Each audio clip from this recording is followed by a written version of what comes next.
Pancreatitis या लुबलुबे की सोजिश।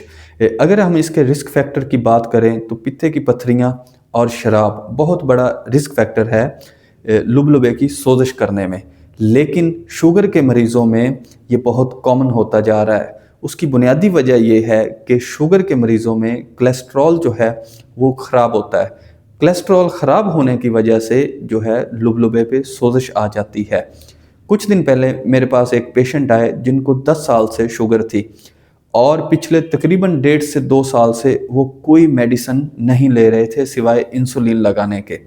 जब पेशेंट को हमने एग्जामिन किया, उसको शदीद किस्म की एपिगैस्ट्रियम पेन थी जो पीछे जा रही थी, रेडिएटिंग टू बैक थी कि बैक की तरफ उसको जा रही थी। तो जब हम उसको बिठाते थे तो वो कहता था अब मुझे बेहतर महसूस हो रहा है। उसके कोलेस्ट्रॉल करवाए गए, उसके ट्राइग्लिसराइड्स जो हैं वो 950 से ऊपर थे और साथ में जो है उसके ऑफ कोर्स के जो लुबलुबे के टेस्ट हैं वो भी तेज़ थे।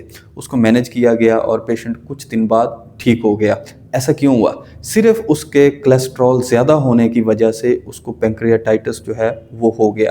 पैंक्रियाटाइटिस इतना शदीद होता है, इसकी दर्द जो है कि समटाइम्स पेशेंट को इसकी कॉम्प्लिकेशंस के साथ आईसीयू में शिफ्ट करना पड़ जाता है और पेशेंट हाथ से भी निकल जाता है।